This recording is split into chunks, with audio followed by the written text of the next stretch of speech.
Meus queridos, a paz do Senhor Jesus a todos. Hoje, lição de número 6, o Filho é igual com o Pai. Essa nossa lição está dividida em 3 tópicos principais, que são a doutrina bíblica da relação do Filho com o Pai. Segundo, a heresia do subordinacionismo. Terceiro, como o subordinacionismo se apresenta hoje. Nosso texto áureo se encontra em Hebreus capítulo 1, versículo 8, que diz: mas do Filho diz: ó Deus, o teu trono subsiste pelos séculos dos séculos, cetro de equidade é o cetro do teu reino. A verdade prática diz que o termo teológico Filho de Deus é título. Sendo assim, a existência de Jesus é desde a eternidade junto com o Pai. A palavra-chave é unidade. Primeiro tópico, a doutrina bíblica da relação do Filho com o Pai. Primeiro subtópico, ideia de filho. Então, o conceito de filho no pensamento judaico, ele implica a igualdade com o pai. Então, uma das ideias de filho na Bíblia é a identidade de natureza, e isso pode ser visto no paralelismo poético. Salmo 8, verso 4 diz assim: que é o homem mortal para que te lembres dele? E o filho do homem para que o visites? Então ele falou do homem mortal e falou do filho do homem. Então ele fala uma coisa e já confirma. Então é um paralelismo sinonímico. É difícil a palavra, né? Então o que é isso aqui? É onde o poeta diz algo e em seguida ele repete esse pensamento em outras palavras, como a gente acabou de ver aqui. Homem mortal, filho do homem. Mas quer ver outro exemplo? Mateus capítulo 23, versículo 31 diz assim: assim, vós mesmos testificais que sois filhos dos que mataram os profetas. Está escrito diferente, mas é a mesma coisa, não é? Assim, ó, vós mesmos testificais que vós mesmos sois filhos dos que mataram os profetas. Esse segundo vós mesmo foi eu que acrescentei para você poder entender, para poder ficar claro. Então ele fala e depois ele confirma dentro do mesmo versículo. Isso é um paralelismo sinonímico. A palavra é difícil, mas o significado é simples. Isso porque os escribas e fariseus, estou falando dentro do versículo agora, né? Os escribas e fariseus, eles consideravam que os matadores dos profetas eram seus próprios pais. Mateus 23, 30 diz assim: ó, e dizeis, se existíssemos no tempo dos nossos pais, nunca nos associaríamos com eles para derramar o sangue dos profetas. Ou seja, eles assumiram abertamente que os pais deles derramaram o sangue dos profetas e que se eles estivessem lá, não teria acontecido isso daí. O segundo subtópico fala sobre o significado teológico. Então, indica a igualdade de natureza, ou seja, é a mesma substância. É o que acontece com Jesus. Ele é chamado de Filho de Deus, João 8,42. Eu saí e vim de Deus. Então, o João 16, 28 também diz assim, ó, saí do Pai e vim ao mundo. Outra vez, deixo o mundo e vou para o Pai. Aí quando Jesus declarou também, João 5,17, meu Pai trabalha até agora e eu trabalho também. Então ele estava declarando que Deus é o seu Pai. Ficou claro isso, não ficou? Então seus interlocutores entendem com clareza que Jesus estava reafirmando a sua deidade ou a sua divindade. Se ele é filho de Deus, ele é o próprio Deus também, não é? Terceiro subtópico fala sobre o Filho é Deus. Então a expressão Filho de Deus revela a divindade de Cristo. Esta verdade está muito clara na Bíblia. Veja bem, Hebreus 1,8, que é o nosso texto áureo que a gente já leu. Vamos ler novamente.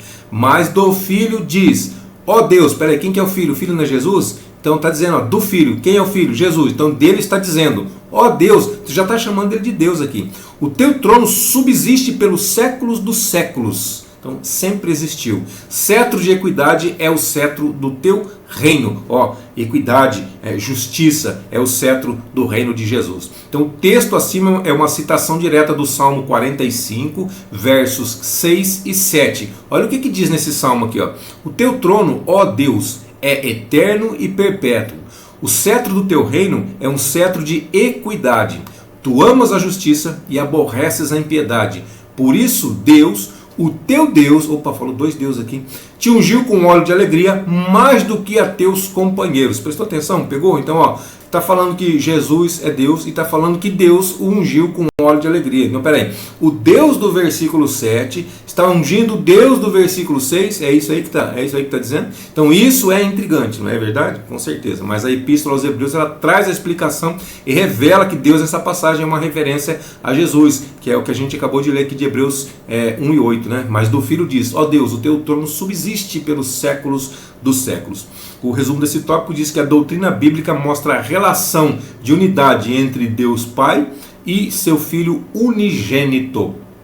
O segundo tópico fala sobre a heresia do subordinacionismo.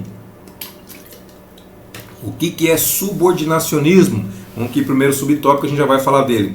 Orígenes é o nome de uma pessoa, não estou falando das origens não, tá bom? Orígenes é o nome de uma pessoa. Então, ó, o subordinacionismo é toda doutrina que declara ser o filho subordinado ao pai, ou seja, ele também declara que é um Deus secundário e também declara que ele é menos divino que o Pai. Peraí, existe uma divindade e uma divindade menor. Existe um Deus maior e um Deus menor. Existe o Deus Pai e o Deus Filho é subordinado ao Deus Pai. Então, isso é subordinacionismo, é uma subordinação.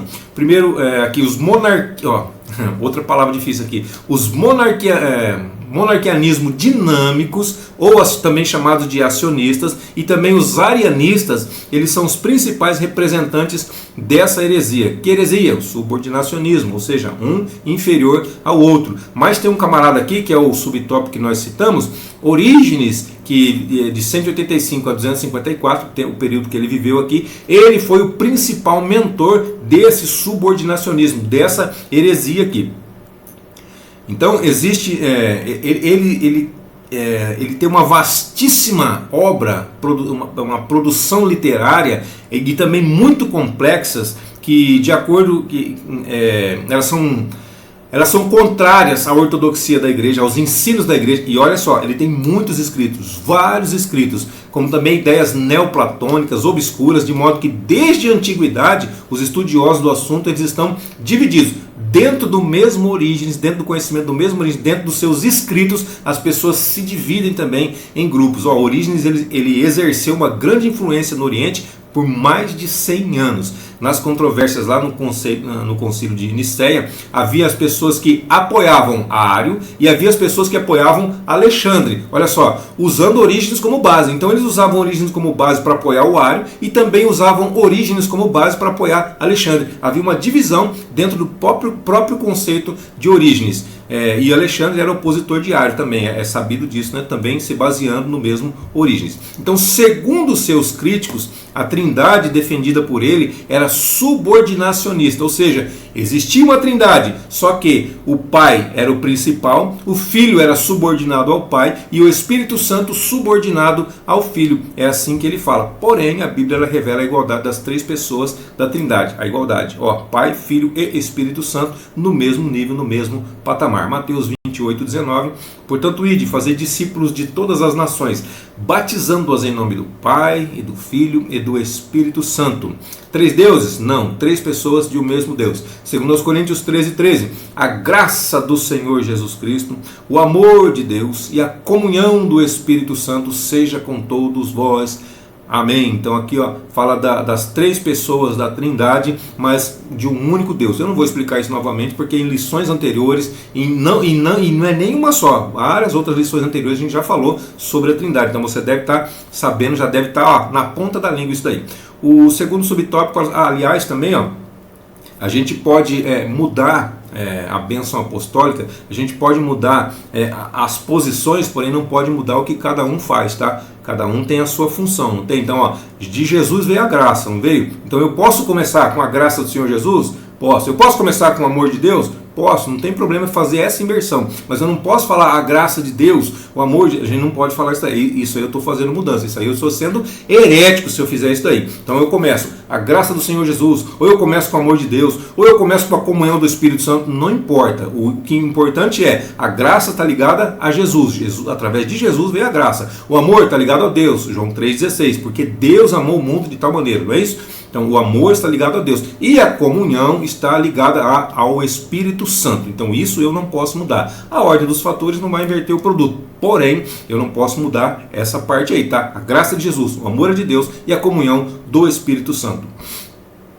Segundo subtópico fala sobre no período pré-niceno. Então o subordinacionismo ele foi nos séculos II e nos séculos III uma tentativa, ainda que equivocada, de preservar o monoteísmo. Lembra? Monos theos, um Deus, monos um, theos Deus, monoteísmo.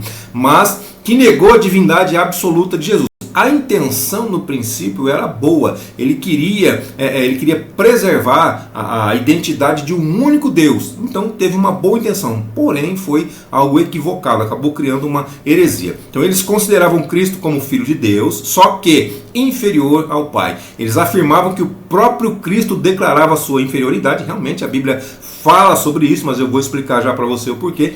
E isso eles o faziam com base numa exegese ruim e numa interpretação fora do contexto de algumas passagens dos evangelhos. Anota aí, Mateus 24:36 e Mateus 28:18 são dois dos versículos que eles pensavam para poder ter base na sua doutrina. Então, ó, Mateus 24:36. Mas daquele dia e hora ninguém sabe, nem os anjos no céu, mas unicamente o Pai. E lá em, se eu não me engano, em Marcos, ele vai dizer assim: ninguém sabe, nem os anjos no céu, nem o Filho. Ele está falando dele próprio, mas unicamente meu Pai. Ou seja, isso aqui quando que era? Isso aqui quando ele estava encarnado, quando ele estava aqui na terra. Depois, ó, Mateus 28:18. E chegando-se Jesus falou-lhes dizendo: é-me dado todo o poder no céu e na terra. Ou seja, aqui ele já estava com o corpo glorificado. Ele havia deixado a sua glória. Depois que ele ressuscitou, ele já retornou com todo o poder que ele tinha. Aí sim você poderia dizer que ele sabe o dia e a hora. Por quê? Porque ele é igual o Pai. Terceiro subtópico fala sobre métodos usados pelos subordinacionistas. Daqui a pouco eu vou engasgar com essa palavra aqui, tá difícil de sair. Nós já estudamos até agora o ensino bíblico sobre Jesus como verdadeiro homem e ao mesmo tempo como verdadeiro Deus. Então somente ele é assim, ninguém mais no céu e na terra possui essa característica, somente o Senhor Jesus. Romanos 1, de 1 ao 4 vai dizer assim: Paulo, servo de Jesus Cristo, chamado para apóstolo, separado para o evangelho de Deus, o qual antes prometeu pelos seus profetas nas santas escrituras, acerca de seu filho, que nasceu da descendência de Davi segundo a carne, declarado filho de Deus em poder, segundo o Espírito de santificação, na ressurreição dentre os mortos, Jesus Cristo, nosso Senhor. E Romanos 9,5, Paulo diz também que dos quais são os pais e dos quais é Cristo, segundo a carne, o qual é sobre todos, Deus bendito e eternamente. Amém. O que é a palavra eterno? Não é? Não teve início e não tem fim. Isso é eterno. Então Jesus ele é eterno. O que Paulo está confirmando aqui. Ele veio aqui segundo a carne. Aqui ele teve um princípio, mas na eternidade ele nunca teve um princípio. Ele teve um princípio como homem, como ser humano, mas como Deus ele nunca teve um princípio. E Paulo está dizendo assim: é sobre todos Deus bendito eternamente. As palavras de Paulo. Então os subordinacionistas eles pinçam as escrituras utilizando as passagens do Novo Testamento que apresentam o Senhor Jesus como homem e desconsideram as que afirmam ser Jesus o Deus igual ao Pai. O resumo desse tópico diz que o subordinacionismo afirma ser o Filho subordinado ao Pai, sendo portanto um Deus secundário ou um Deus menor. O terceiro ponto vai falar como o subordinacionismo se apresenta nos dias atuais, na atualidade.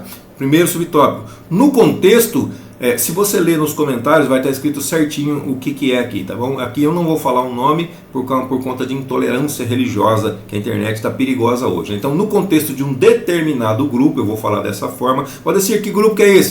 Se você ler nos comentários aqui, no resuminho da lição, vai estar marcado que grupo que é esse aqui, tá? Então, esse grupo, ele não considera Jesus como filho de Deus, mas como Messias e também como profeta. Não é filho de Deus, mas é o Messias prometido? É o Messias. E é um profeta? Também é um profeta. profeta. E coloca o profeta deles, que eu também não vou falar o nome, mas você vai ver lá embaixo se você quiser, que o profeta deles acima de Jesus. Espera aí, Jesus é o Messias, Jesus era um profeta, e o profeta deles, o profeta conhecido deles, desse grupo, ele é maior do que Jesus. Então, agora, nenhum cristão tem dificuldade de detectar o erro dessa doutrina. Por exemplo, Efésios 1:21, acima de todo principado e poder, e potestade, e domínio, e de todo nome que se nomeia, não só neste século, mas também no vindouro. Nome de quem? Nome de Jesus, está acima de todo nome, acima de todo principado, de todo poder, toda potestade, de todo domínio, de todo nome. Jesus está acima de tudo e acima de todos. Esse é o nosso Deus, não é? Filipenses 2, do 8 ao 11 também, olha que lindo aqui, ó. E achado na forma de homem, ó, achado na forma de homem, porque ele se despojou da sua glória, humilhou-se a si mesmo, sendo obediente até a morte, e morte de cruz. Por isso, também Deus o exaltou soberanamente e lhe deu um nome que é sobre todo nome, para que ao nome de Jesus se dobre todo o joelho dos que estão nos céus e na terra e debaixo da terra, e toda língua confesse que Jesus Cristo é o Senhor, para a glória de Deus, o Pai. Então, quando nós confessamos que Jesus Cristo é o Senhor, Deus, o Pai, está sendo glorificado através da nossa confissão. Então o livro deles, que eu também não vou falar o nome, afirma que é blasfêmia dizer que Jesus é o Filho de Deus. Isso com base numa má interpretação. Que má interpretação? Pensa bem, isso significaria uma relação conjugal entre Deus e Maria. Então, o próprio Deus tendo relação com um ser humano para poder gerar Jesus. Essa é a interpretação que eles fazem. Essa é a interpretação que está no livro dele. Agora, o mais grave é que os líderes deles afirmam que os cristãos pregam esse absurdo. Prestou atenção? Mas o que Judas diz? Judas, versículo 10, é capítulo único, né? Um só, versículo 10. Estes, porém, dizem mal do que não sabem, e naquilo que naturalmente conhecem, como animais irracionais, se corrompem. Essa é a palavra diretamente a eles, direcionada a eles. Até mesmo Satanás e os seus demônios, eles reconhecem que Jesus é o Filho do Deus Altíssimo. Espera aí, se até Satanás reconhece, por que a humanidade não reconhece? Marcos 5,7 diz assim: e clamando com grande voz disse: que tenho eu contigo, Jesus, Filho do Deus Altíssimo? Olha as palavras do demônio antes de sair. Conjuro-te por Deus que não me atormentes. Ainda estava clamando o nome de Deus para que Jesus não o atormentasse. Ou seja, Jesus tem o poder de atormentar, Jesus tem o poder de mandar ele de volta para o abismo. Jesus tem esse poder, por isso que ele está... Jesus, Filho do Deus Altíssimo. Por que nós não podemos reconhecer se até os demônios reconhecem? E está muito claro na Bíblia.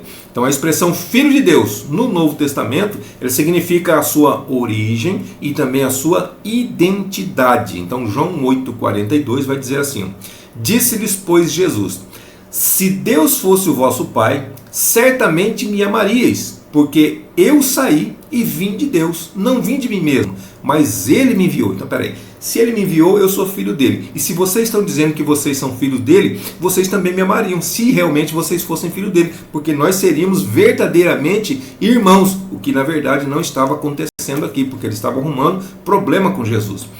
Que não segue, ou seja, aqui, que não segue o mesmo padrão de reprodução humana. Ou seja, Jesus não seguiu o mesmo padrão da reprodução humana. Ele teve uma outra forma de ser reproduzido aqui na Terra. A sua alma ela foi inserida no óvulo de Maria. Mateus capítulo 1, versículo 18 e 20 diz assim: porque a nossa forma natural... Para aqui um pouquinho, tá? Uma pausa aqui. A nossa forma natural de reprodução é espermatozoide masculino, óvulo feminino, faz uma junção e haja vida, né? Haja luz. E há uma vida dessa forma. Com Jesus foi diferente. O Espírito Santo desceu e cobriu a Maria, cobriu o seu óvulo, foi fecundado através do Espírito Santo. Não teve relação sexual nenhuma. A alma de Jesus foi introduzida no óvulo de Maria para que formasse o seu corpo físico aqui na terra. Então, Mateus 1, 18 e 20. Ora, o nascimento de Jesus Cristo foi assim: que estando Maria, sua mãe, desposada com José, desposada é casada, desposada, esposa, com José, antes de se ajuntarem, achou-se ter concebido do Espírito Santo. E projetando ele isto, eis que em sonho lhe apareceu um anjo do Senhor, dizendo: José, filho de Davi, não temas receber a Maria, tua mulher, porque o que nela está gerado é do Espírito Santo. Ou seja, ela não te traiu, ela não teve relação com ninguém.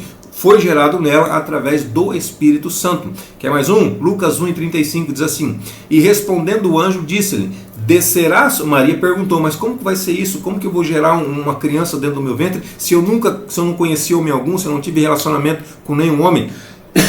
Aqui é a resposta do anjo. Respondendo o anjo, disse-lhe: descerá sobre ti o Espírito Santo, e a virtude do Altíssimo te cobrirá com a sua sombra. Por isso, também o santo que de ti há de nascer será chamado Filho de Deus.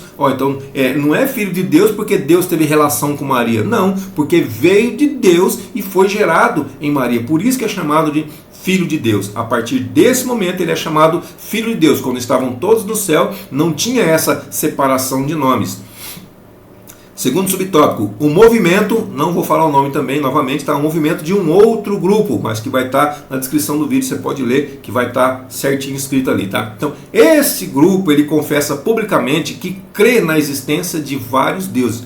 É público, então só existe um Deus e eles creem na existência de vários deuses. Só que, também, hierarquicamente, pensa bem, existe o Deus Todo-Poderoso, que é o Jeová, e também depois o Deus Poderoso, um é Todo-Poderoso, que é Jeová, depois o Deus Poderoso, que é Jesus, e em seguida tem outros deuses menores, incluindo bons e maus. Então existem deuses bons e deuses maus, segundo o panteão deles, segundo o que eles acreditam. Então, mas a fé cristã, a nossa fé, ela não admite a existência de outros deuses, porque o nosso Deus é um só. A Bíblia faz menção de deuses falsos. Se são falsos, então não podem ser Deus. Eles são simplesmente deuses com D minúsculo, ou seja, falsos deuses, falso Deus. Gálatas 4:8 diz assim: quando não conhecieis a Deus, servíeis aos que por natureza não são deuses. Olha o que Paulo declarou, não foi? Agora, outra declaração do apóstolo Paulo, 1 Coríntios capítulo 8, versículo 6. Todavia, para nós há um só Deus, o Pai, de quem é tudo e para quem nós vivemos, e um só Senhor, Jesus Cristo, pelo qual são todas as coisas, e nós por Ele. Então, agora tem uma boa pergunta que incomoda esse grupo que nós estamos falando especificamente.